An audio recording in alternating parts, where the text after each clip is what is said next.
For our unit, there are 8 lessons, each consisting of 40 minutes. Our target students are S3 of intermediate level. Our unit is about the environment, and they will be learning about the text type of an information report. So for my microteaching, I taught the pre-reading, and the purpose is for the students to learn how to predict the content using the title and the topic sentences, and they are expected to be able to predict the purpose and the content of an information report by reading the title and the topic sentences. I will be microteaching the post-reading. The topic is, the topic and focus of the activity is relating verbs. And by the end of the lesson, students are expected to be able to identify the language features of an information report. So specifically in my microteaching, that would be relating verbs. And then also apply them in a reading activity. Okay, class, now that we have been introduced to our new unit of the environment, we will be learning a pre-reading strategy, which is looking at the title and topic sentences to predict the content of our text. So, does anyone know what a topic sentence is, or where can we find a topic sentence? Yes, Emily? The first sentence of a paragraph. That is correct. We find the topic sentence at the first sentence of every paragraph. So, let's take a look at our text. So we will be looking at an information report, and this information report was found in a newspaper, and it is related to our unit of the environment. So first, let's look at the title. Can you read this out loud for us? Cleaning up Hong Kong, a closer look. Yes, thank you. Can someone raise your hand and tell me what is a keyword or phrase you see in this title? Or what stands out to you? Yes, Emily? Cleaning up. Yes, thank you. Cleaning up. So now let's think more about cleaning up. Maybe we want to consider our city's geography. Maybe we think about the mountains or the oceans or the high-rises. What areas do we think need cleaning up? Maybe the beach. Yes, that's a good one. Yes, Emily, do you have any ideas? The streets. The streets, yes, these are all really good ideas. So, here's a list of things I have come up with. The beach, the mountains, the air maybe, the water, or the streets. So, based on the title, I have predicted that maybe the text will discuss cleaning up some of these. Okay, moving on, we will be predicting the content of each paragraph, but first I have some guiding questions for you guys. So these guiding questions will help you think about what to predict after reading the topic sentences. So after reading the topic sentences, you might think, what might the paragraph discuss? Or what examples or details may be included based off of the topic sentence? Perhaps you might think, how might the topic sentence connect to the title? Or what might the purpose of the topic sentence be? So let's try together. Here is the first paragraph. Can Emily, you read out the topic sentence? Hong Kong is a vibrant city, famous for its tall skyscrapers and bustling urban life. However, beneath its beautiful landscape lies a range of important environmental issues.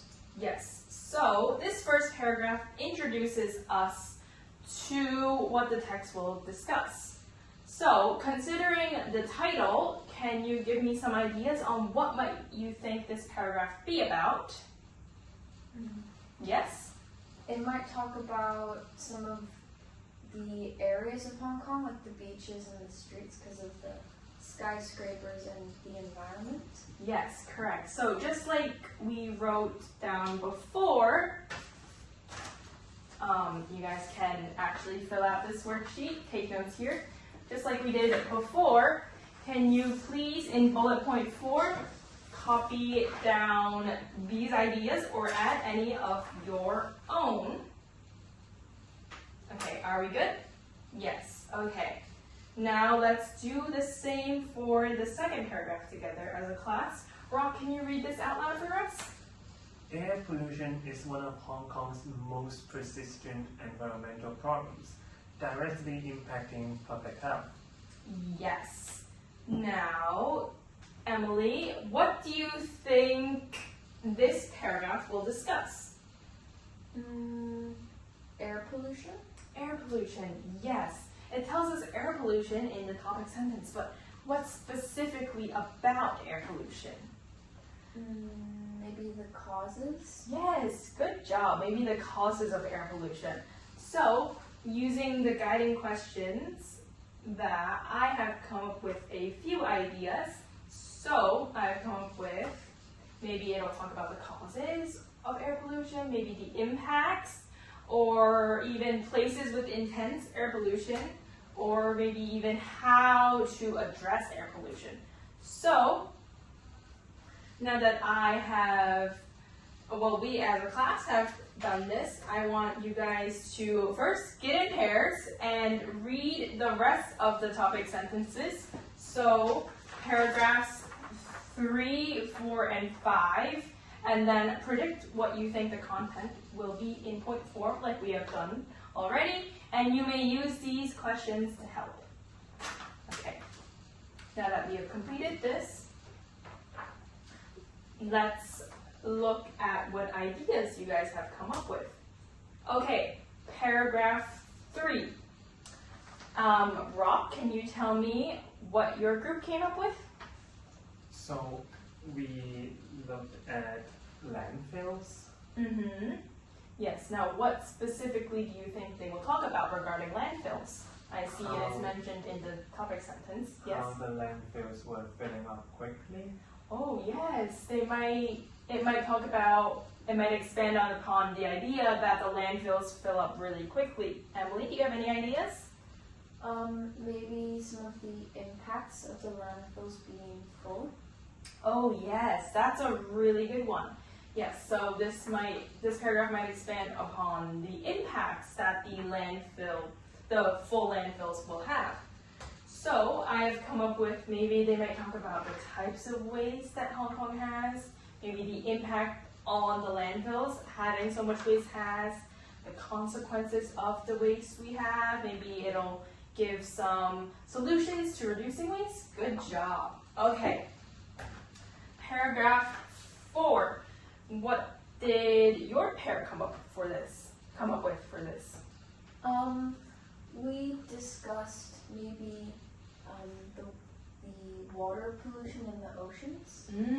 Yes, there may be some water pollution in the oceans, and they might dive deeper into that in this paragraph.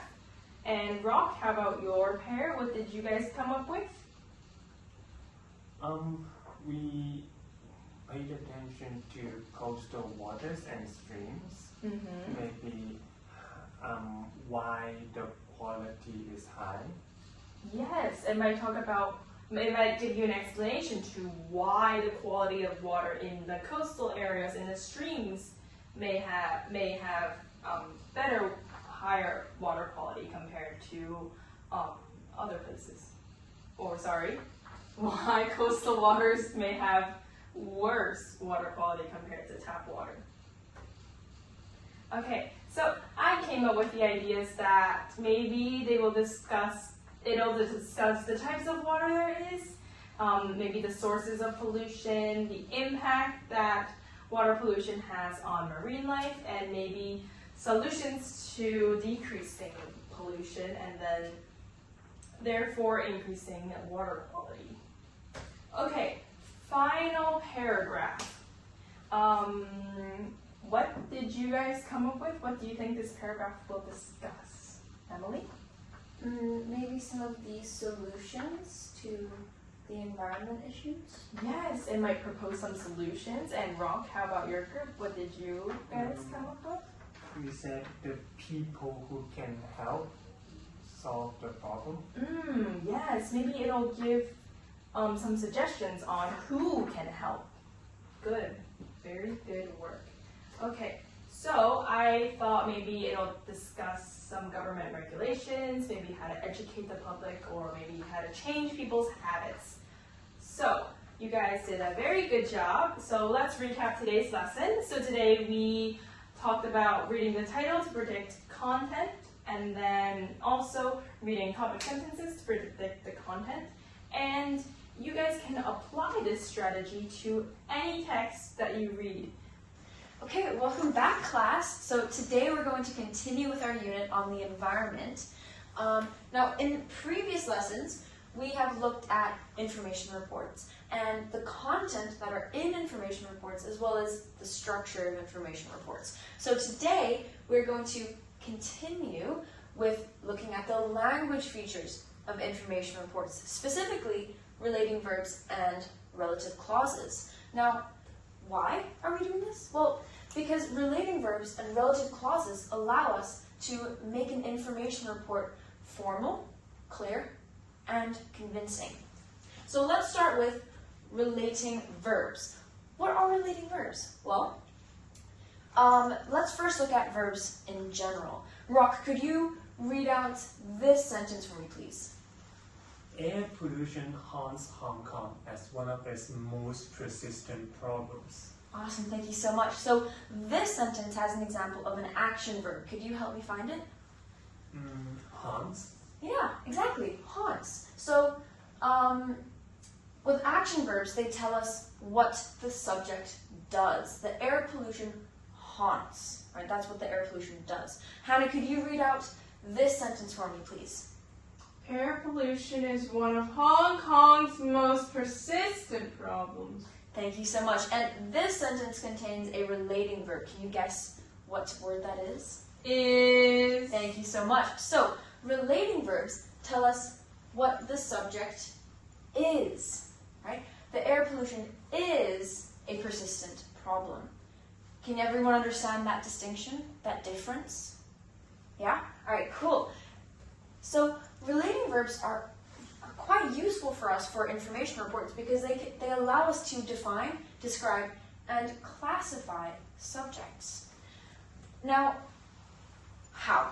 How are they actually useful for information reports? Well, let me give you some examples. So, as I just mentioned, defining and classifying, relating verbs are quite good at that. For example, this example, Victoria Harbour is a vital but vulnerable ecosystem. Or, the problem is major. They also allow us to be objective and get a factual tone. With this example, this is from our reading last lesson. PM 2.5 remains a major health concern, versus this sentence now has an action verb in it. PM 2.5 threatens public health daily. So, Rock, can you tell me, does this feel neutral, positive, or negative to you? Pretty neutral. Yeah, exactly. And Hannah, threatens, how does that feel? Positive, negative, or neutral? Negative. Yeah, exactly. So you can see using the relating verb remains allows us to be a little bit more objective and achieve a more factual tone. Now, it can also allow us to convey cause relationships. For example, one result is more people getting sick, or burning coal for power remains a direct link to climate change. So these are all quite useful for us when we write information reports. Now, what kinds of relating verbs do we have? Well, I've identified 3 for us today, one being the state of being purpose, or the state of being type. So these relating verbs identify or classify. So these examples are is, are, am, was, and were. So we can see the example, Hong Kong is a vibrant city. This was in our reading last lesson. And ecosystems are important for biodiversity. We also have appearance or sensing relating verbs. So they describe how something is experienced using our 5 senses, right? These include appear, seem, look. So, for example, coral reefs appear dead as a result of pollution. And our last type is change or continuation relating verbs. So these show a change or a lasting state, something that lasts a while. So these include become, remain, and stay. For example, Hong Kong can become a more sustainable place, or marine ecosystems remain vulnerable. So now let's try actually find some relating verbs. So I'll do the first one. Our first sentence says, air pollution is one of Hong Kong's most persistent environmental problems, directly impacting public health. So you'll see that this is from our reading last week. I can see that this first sentence is defining air pollution using the relating verb is. Let's see if I'm right. There we go. Air pollution is the rest of the sentence. Rock, could you read the second sentence for me? Starting here, the cities. The city's unique geography, including high-rise buildings and surrounding mountains, often traps pollutants, making the atmosphere seem hazy. Awesome, thank you so much. Hannah, can you identify the relating verb in this sentence that Rock has just read? Is it making? Oh, that's a really good try. So you were quite close. Making is in fact an action, right? The city's geography makes, the pollutants make the atmosphere hazy. Now, my answer would be seem. It seems hazy. The atmosphere seems hazy, being appearance or sensing relating verb. Hannah, can you read the next sentence out for me, please? These pollutants mainly come from vehicle emissions, marine traffic, and power plants which burn fossil fuels to create electricity. Awesome. Rock, can you identify any relating verbs in the sentence? I can't find any. Awesome. That was actually a trick question. There are, in fact, none in this sentence. Now, next up, going to skip ahead. Okay, so now let's try and actually apply some relating verbs. So I'll do the first one. Resources, something, reused and recycled more effectively. So I can see that this is almost describing, so this part of the sentence is almost describing the resources. I think this might be are. I think that this is about the resources' state of being. So let's see, am I correct? Yeah, resources are reused and recycled more effectively. Hannah, could you try and read out the second example for me? By working together, Hong Kong can a more sustainable and healthier place for all its population and the environment that sustains them. Awesome, thank you so much. And do you have any ideas for what we might put here?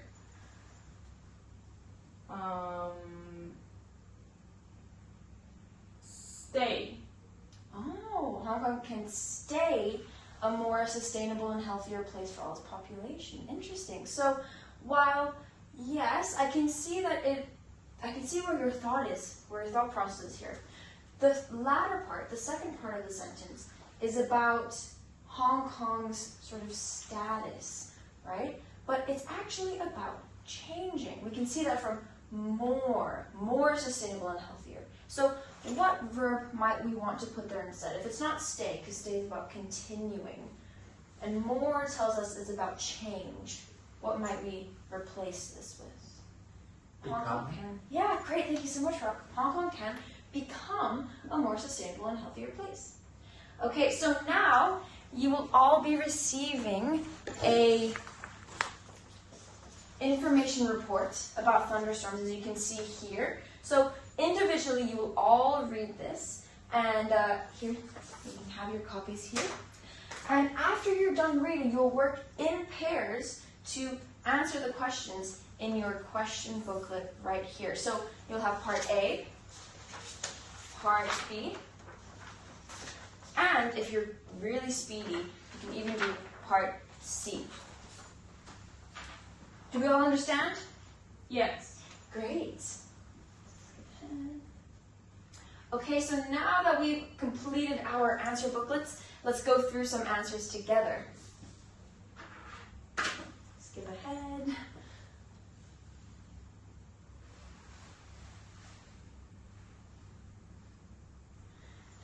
Okay, great work everyone. I love how you all participated today.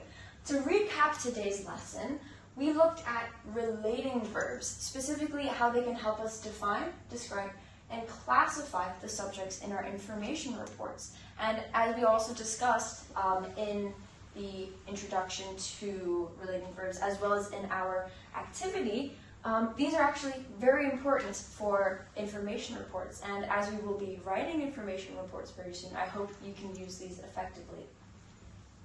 So based on my first cycle of microteaching, I believed I had some strengths, which first I did employ effective scaffolding in my teaching, as I had guiding questions which helped students think instead of just throwing a task at them and expecting them to know what to do right after my sample.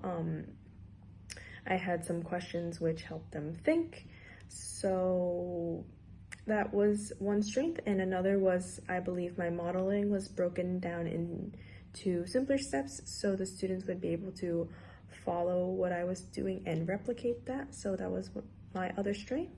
However, I did have some weaknesses, with the first one being I talk too fast, which makes it harder for students of different abilities to follow along. And additionally, my directions were sometimes not very clear or direct, which also made it difficult for students to follow or understand completely. And in terms of my future teaching, what I will do differently, I will definitely need to check in on my students to ensure that they comprehend what I'm asking them to do. I could do this by asking a student to repeat the directions back to me, just to make sure that they understand their task and that they're paying full attention. And something else I can do in the future is maybe think of specific questions ahead of time, perhaps during my lesson planning, so I won't have to butcher it or give unclear directions or anything like that. And I can also rephrase my explanations just to make sure all students understand. Thank you. I think I've improved my teaching strategies based on my peer feedback comments from the first market teaching. For example, I now provide more scaffolding. I give more examples, model completing them myself first, then ask students to complete them with my support, like guiding questions and word banks, and then ask them to complete it independently. I also believe I was able to provide a wide variety of exposures for multiple exposures throughout the lesson. My slides were designed to provide text, imagery, shapes, colors, tables, all of which help supplement both my verbal instructions and hand gestures. But I do think I have some room for improvement. For example, I think some of my responses to incorrect answers could have been more explicit. I was trying not to be too grammatically focused because that's not what the lesson is about, but I think I should have been more explicit. For example, when a student said that making was a relating verb, all I said was that making shows action, which is why it's incorrect. But when I think about it, the student likely made that mistake because they don't see how it is showing an action. So what I might do is provide examples in the future. I might, for example, flick a light switch on and off, saying, I am making the room dark and bright. And so making here shows my effect and doesn't show anything about me, right? So maybe providing examples could be useful in that situation. I also think I could improve my tone of language. I tend to use colloquial terms like awesome and cool, which is indicative of the kinds of teachers I would have growing up. But I think being a teacher to some students that likely have English as a second language might not be effective because they may not have the schema to differentiate between formal and informal language, and I wouldn't want them replicating my informal language in their formal language.